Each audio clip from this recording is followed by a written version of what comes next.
peux faire une vidéo sur l'histoire de MBK? Fare un video sulla storia di MBK.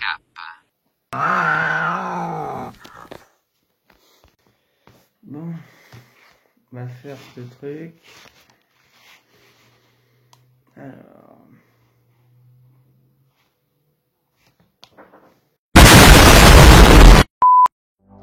Salut, aujourd'hui on se trouve pour une nouvelle petite vidéo. Alors aujourd'hui ça consistera dans la présentation de la marque MBK. Donc comme tu le vois, j'ai réparé une AV89 sur la chaîne. Et je me suis dit, tu vois, mon pote, on connaît pas la marque Motobécane en fait. On sait que maintenant ça s'appelle MBK. Si t'as des potes qui font des scooters, il faut avoir un nitro ou un booster. Mais on sait pas vraiment ce que c'était avant MBK en fait. Tu vois, c'était un peu comme les photomatons ou les frigos. On savait pas en fait que frigo c'était le nom d'une marque et qu'à la base ça s'appelait réfrigérateur. Oui, je dis un peu de la merde. Mais bref, c'est pas le sujet de la vidéo. Aujourd'hui, on va parler de Motobécane, comment est-ce que ces origines se sont déroulées, comment est-ce que la marque a évolué au fil du temps, quels sont les modèles qui ont le plus marqué la marque, c'est le cas de le dire, LOL, et justement, quelle est la situation actuelle de Motobécane et du coup de MBK, et donc, qu'est-ce qui s'est passé durant cette histoire. Donc, tout commence en 1924, hein. Donc 3 personnes, il y a 3 gars, je t'explique. Alphonse Tallet, il y a Charles Benoît également, j'adore Charles, tellement charismatique. Et du coup il y a aussi Abel Bardin. Donc à cette époque, en 1924, les trois poteaux là, conçoivent leur première motocyclette. Donc sous la dénomination MB1. Donc le problème c'est que ils n'ont pas de thunes les gars. Et ouais, ils n'ont pas de thunes. Alors qu'est-ce qu'ils font? Ils vont voir Jules Bénézek le 11 décembre 1924. Et bien justement, les ateliers de la Motobécane ouvrent leurs portes à Paris. Ouvrent leurs portes à Pantin, dans l'avenue Jean Jaurès de la rue de Paris. Et donc ce modèle, hein, donc la MB1, donc assez classique. Bon là, moi je vais expliquer un truc, c'est que je vais me concentrer sur le cyclomoteur en soi. Donc ce que je vais faire, c'est qu'il n'y aura pas trop... il n'y aura pas trop d'allusions à toutes les autres motos que Motobécane, Motobécane, oui c'est vrai. D'autres motos que Motobécane a produit. Je n'en reparlerai pas vraiment dans cette vidéo. Tout ce qui est au-dessus des 50 cm3, c'est pas vraiment ce que je vise. Moi je m'intéresse surtout à la mobilette à proprement dit. Donc il sera vendu jusqu'en 1929, c'est ce modèle MB1, donc les ateliers de la Motobécane sont ouverts. Et très vite, Motobécane grossit. Et donc 2 ans plus tard, en 1926, il y a Bénézek, maréchal d'Arangon et Georges de Grenier de la Tour, donc d'autres personnes qui sont arrivées après, fondent la société des ateliers de la Motoconfort. Donc Motoconfort, si tu veux, ça appartient à Motobécane et c'est, disons, la dénomination luxe de Motobécane. Donc aussi à Pantin, et donc sort la MC1. La MC1, donc une moto confort dérivée de la MP1 de 308 cm3. Donc là vraiment on n'est pas encore dans le cyclomoteur. Le terme cyclomoteur n'existe pas vraiment encore. On va passer par plusieurs stades qui vont nous amener à cela. Mais pour l'instant on n'est pas encore dedans. Et donc justement les moteurs sont bien sûr brevetés Motobécane comme ça appartient à cela. Et donc il y a une raison aussi, c'est que Motobécane fait ses propres moteurs et les partage à Motoconfort. Tout simplement que si Motoconfort marche mieux que Motobécane ainsi, en fabriquant les moteurs pour cette marque qui lui appartient, lui permet de faire des économies et de rebondir au cas où Motoconfort aurait un succès plus conséquent que Motobécane. Voilà. Wow. Et donc, voilà, donc on se retrouve en 1929, après l'arrêt de la MB1. Et donc on commence à produire les BMA. Donc qu'est-ce que c'est les BMA? C'est tout simplement les bicyclettes à moteur auxiliaire. Donc elles sont équipées d'un moteur à 2 temps de 100 cm3. Donc là on se rapproche du cyclomoteur, mais on n'y est pas encore. Donc c'est des petites machines munies de pédales. Vous voyez le rapport avec le vélo? Ouais, on commence à le voir. Et donc du coup peuvent se conduire sans permis dès l'âge de 16 ans. Bon, lol. Mais ne doivent pas dépasser les 30 km/h. Donc ça veut dire que c'est bridé à 30 et que c'était, si on veut, l'ancêtre du cyclo. Et donc on ne doit pas peser plus de 30 kg.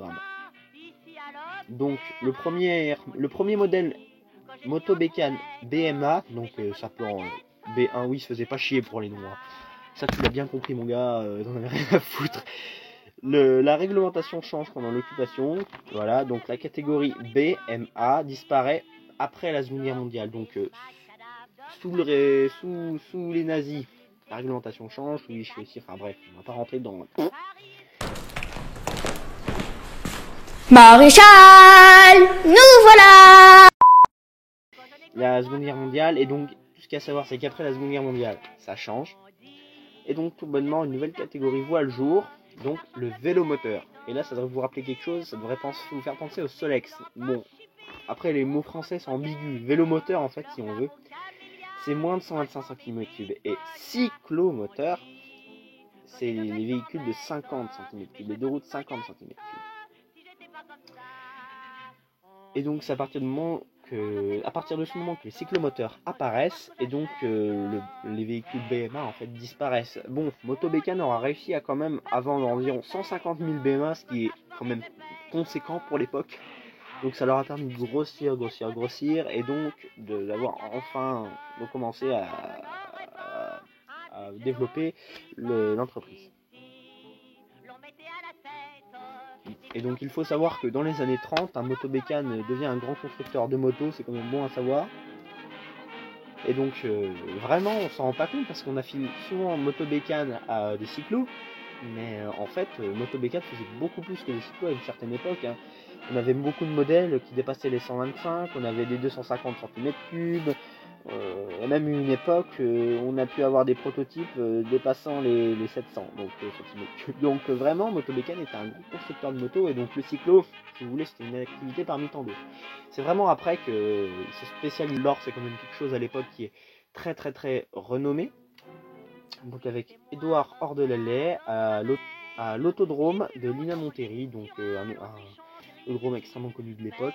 Je vous mettrai quelques précisions à l'écran. Donc après la Seconde Guerre mondiale, donc c'est Motobécane décide donc de sortir. Là je vais parler des cyclomoteurs, hein. Ils ont sorti vraiment beaucoup de motos, mais là je vais parler surtout des cyclomoteurs. Décide de sortir la V3 en 49. Donc la V3, si on veut, c'est vraiment la première mobilette à proprement parler. C'est-à-dire que c'est elle qui va lancer le nom mobilette, et c'est aussi elle qui va contribuer à mettre la France sur un moteur. Voilà. Donc avec un moteur 2 temps de 49,9 cm3, ce qui est assez logique, donc précisément 49,93. Mais si tu veux le dernier chiffre, on s'en branle. Et donc avec une puissance incredible de 1 cheval et une vitesse incroyable de 28 km/h. Bon, c'était l'époque. Donc les premiers modèles étaient équipés d'un moteur spécifique pour cette AV3. Donc quand je dis AV3, c'est tous les modèles. Donc on a eu l'AV32, l'AV34 et j'en passe. Mais c'est dans le terme général. Donc, et les derniers modèles étaient équipés d'un moteur AV7, était quand même assez luxueux, avec quand même un embrayage, tout le bordel. Parce qu'au début c'était quand même des machins, tu pédales, ça avance tout seul, donc c'était quand même un peu casse-gueule. Mais voilà, c'est un modèle qui s'est écoulé à 1 million d'exemplaires de 1949 à 1965, et c'est vraiment ça qui a lancé la réputation Motobécane pour les cyclomoteurs. Donc on passe en 1964, donc on saute quelques années. Et donc voilà, donc l'époque Motobécane, l'époque Motobécane LOL s'arrête, puisque à partir de 1964, la fabrication des séries Z et donc des motos, des cylindrées supérieures à 50 cm3 sont arrêtées depuis la première fois, depuis la création de la marque. Et donc la firme se concentre sur les cyclos et donc aussi sur les vélos, parce qu'il faut savoir que Motobécane a aussi fait beaucoup de vélos. Donc par la suite, Motobécane y reviendra, mais à partir de ce moment, on gardera beaucoup plus l'idée cyclomoteur, l'aspect cyclomoteur de Motobécane plutôt que l'aspect moto, contrairement à la période d'avant-guerre. Donc, moi je vais vous parler des modèles mythiques. Hein. Donc tous ceux que je cite, ce sont les modèles mythiques, bien sûr, entre deux, avec, il y en a eu beaucoup d'autres. Ceux avant, il y en a eu énormément, des cyclos MBK et Motobécane beaucoup ont été produits. Donc il y en a eu énormément. Je vais parler des plus connus, et donc aussi, c'est pas un descriptif extrêmement détaillé, il y en a d'autres qui ont fait ça sur YouTube. Moi je vais juste une rapide présentation du truc, tout en citant quelques modèles connus qui pourraient être intéressants. Donc bien sûr, comme modèle extrêmement connu, sous la désignation la bleue, les bleus, la V88 ou AU88, hein, ça dépend du truc. Donc ça dépend de la désignation, hein, si c'était moto confort ou moto bécane. Donc sorti en 1957, hein, donc bien quand même quelques années après la V3, hein, presque une décennie. Et donc c'était un modèle qui a vraiment beaucoup servi, c'est vraiment un modèle mythique, donc beaucoup de nos grands-parents, parents, arrière-grands-parents ont eu, donc c'est encore courant de nos jours de dire ah celle-là c'était celle de mon grand-père, ah celle-là c'était celle de mon père, ah celle-là c'était celle de mon chien. Non je déconne, c'est pas vrai, les chiens peuvent pas conduire, tout le monde le sait. Et en fait c'était vraiment un modèle très connu. Donc comme je vous ai parlé précédemment, le moteur AV7 qui était sur les dernières AV3, et encore présent là-dessus, c'est vraiment le moteur à allumage à rupteur. Il faut savoir qu'il y a deux types d'allumage, l'allumage électronique et l'allumage à rupteur. L'allumage à rupteur étant le plus ancien, on va pas rentrer dans les détails. Et donc ce moteur AV7 a été foutu sur à peu près toute la gamme moto-bécane des années 50-60 quoi. Donc c'était vraiment un moteur connu. Dans les années 70, on passe au moteur AV10 qui lui possède un allumage électronique, donc après plus fiable, plus économique, plus rapide, moins chiant, moins casse-bourrelet, bref, beaucoup mieux. Et donc ce moteur AV7 était extrêmement présent, enfin était sur la V88 hein, durant toute sa période. Donc bien sûr,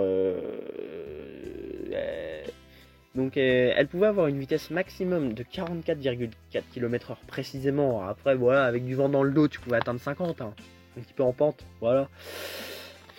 Et donc vous allez me dire, de 1957 à 2003, elle a été produite. Mais c'est vachement long. C'est quoi ce bordel? Et bien en fait c'est simple. Parce que cette mobilette a été exportée dans d'autres pays. Les brevets de cette mobilette ont été vendus. Donc du coup, ce qui fait que le modèle a été produit sur une durée vraiment étalée. Donc du coup, elle a servi notamment en Afrique, hein, où elle a servi très longtemps. Et son arrêt de production a été fait. Son arrêt de production s'est fait en 2003, en même temps que l'arrêt des cyclomoteurs en France. Donc voilà, la V88 est vraiment un modèle très connu, emblématique, produit très longtemps. Le modèle au-dessus, hein, donc on appellera plus la bleue mais la chaudron, donc la V89. Donc si on veut, c'était le modèle directement au-dessus qui est sorti quelques années plus tard, en 1960, donc toujours équipé de ce fameux moteur AV7. Et donc qui pouvait délivrer, comme la V88, une puissance maximale de 2 chevaux. Donc elle était vraiment un peu plus typée luxe que la 88, donc notamment on possédait des caches supplémentaires et d'autres caractéristiques qui la rendaient plus luxueuse. Et donc c'était vraiment c'était dans les mobilettes du top quoi. Donc elle était produite jusqu'en 2002, donc à peu près jusqu'à l'arrêt de production des mobilettes en France aussi. Et donc elle a également aussi énormément servi sur le continent américain. Donc toutes ces mobilettes, la 88, la 89, elles sont disponibles avec beaucoup de spécifications différentes. Vous pouvez avoir une différence sur la fourche, notamment avec les fourches à balancier pour les versions assez anciennes, et différents phares, différentes versions, enfin c'est pareil pour tous les modèles. Toujours dans les modèles intéressants et plutôt sympathiques et connus et mythiques, on a aussi la Moto Bécane SP93 et tous les dérivés, hein, que ce soit la D ou les autres. Hein. Donc vraiment celle-là, c'était un modèle qui était vraiment, mais alors le top du top de la classe du top, tu vois mon pote là, tu vois c'était incroyable.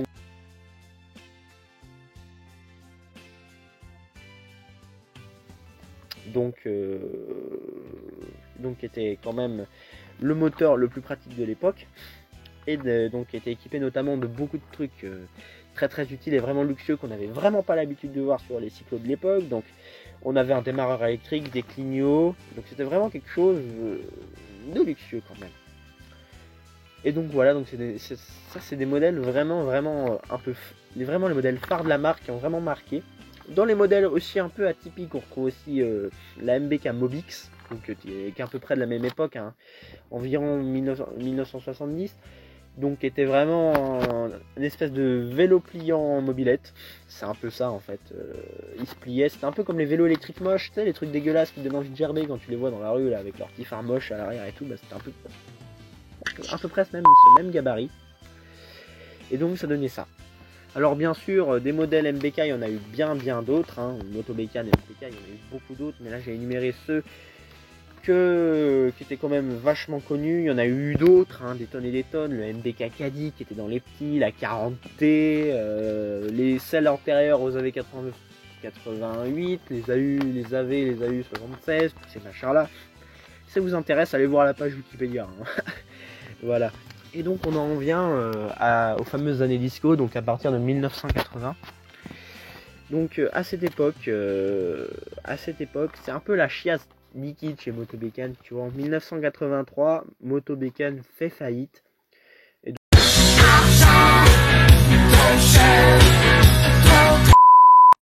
donc les ateliers de la Moto Bécane ferment leurs portes. Voilà, donc Moto Bécane se fait racheter par Yamaha qui possède la majorité des actions du groupe Moto Bécane et donc fonde donc MBK Industrie.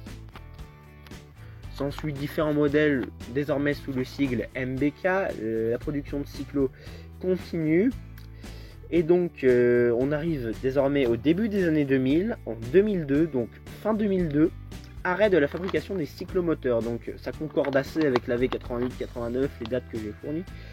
Et donc arrêt des cyclomoteurs, donc à cause d'une augmentation du niveau du niveau des normes Euro, donc on est passé à Euro 4, donc forcément on est passé à Euro 2, donc forcément les cyclomoteurs étant des engins plutôt simples de conception, c'était trop cher de les adapter. De plus, la concurrence des scooters 50cc, les gens voyaient pas trop pourquoi se faire chier acheter une mobilette alors qu'on pouvait avoir un scooter 50. Donc du coup, forcément, les cyclomoteurs en prennent à coup. Et c'est ainsi que, à cause de ces normes Euro 2 qui va sortir le 30 juin 2003 et qui sera donc un coup de grâce pour les mobilettes. Dernière mobilette française Moto Bécane sort le 26 novembre 2002, donc ce sera une MBK 51 Hard Rock, donc la der des der. Bon, il faut savoir que la V88 survivra encore quelques mois en transférant en Turquie la production pour alimenter le marché français en pièces et le marché africain en mobilette, parce que la thune c'est important. Donc c'est aussi à cette époque en fait que sont développés tout ce qui est MBK Nitro et Booster, donc les fameux scooters qu'on voit encore énormément de nos jours et qui sont d'ailleurs encore vendus, hein, mais bon, c'est plus les mêmes versions. Donc la première version du Booster et du Nitro sortent à peu près aux alentours du début des années 2000, donc exactement en 99 pour le Nitro, et durera jusqu'en 2012, et aujourd'hui on est sur une nouvelle version. Donc on est vraiment sur une autre génération, une autre façon. C'est plus des cyclomoteurs, ce sont des scooters, donc la puissance est quand même vachement plus élevée, 3,7 chevaux, environ 4 chevaux quoi. Et donc on est sur des engins plus lourds, plus mastoc, plus sécurisés, plus pratiques. Donc on est vraiment sur une autre époque. Donc on est maintenant quelques années plus tard, donc on reste dans le domaine du cyclo, ce qui est plus nous intéresse le plus chez Moto Bécane. Donc en 2018, hein, donc bien plus tard, hein, des années plus tard, les deux roues 50cc, hein, donc les cyclomoteurs qu'on appelle cyclomoteurs, hein, mais qui sont pour la cylindrée, pas dans le sens c'est une mobilette. Les cyclomoteurs, donc à partir du 1er janvier 2018, doivent respecter la norme Euro 4. Donc on est à 2 normes au-dessus après l'Euro 3. Et donc à cause de cette norme Euro 4, du coup important que ça engendrerait pour adapter les scooters à la norme, les machines à la norme, malheureusement le prix supplémentaire ne serait pas en rapport avec la clientèle MBK, ce qui fait que les scooters ne seraient donc plus achetés et qu'ils ne seraient donc plus rentables d'en fabriquer. Ce qui a pour conséquence malheureusement l'arrêt de la fabrication des deux roues MBK, et donc à ce moment-là on décide de foutre le PC de mamie Windows XP en veille, si je puis dire. Donc la marque est mise au repos et donc existe encore de nos jours, mais ne produit plus vraiment grand chose. Et donc Yamaha continuera tout de même à commercialiser des scooters 50 cm3. Et donc la distribution des revendeurs MBK français vont devenir pour la majorité des vendeurs Yamaha, et les autres resteront MBK pour assurer le service et l'entretien. mais au fil du temps ne seront donc plus vendeurs affiliés Moto Bécane MBK. Voilà, j'espère que cette vidéo t'a plu. Donc MBK Industries est plutôt en sommeil maintenant. Donc si cette vidéo t'a plu, n'hésite pas à lâcher un petit like pour tonton Guillaume, ça lui ferait toujours plaisir. Puis ramène aussi des donuts, j'aime bien les donuts, si jamais tu passes à la maison, voilà. Et voilà, en espérant que ça t'a plu. À bientôt. À plus dans le bus, comme disent les Jones.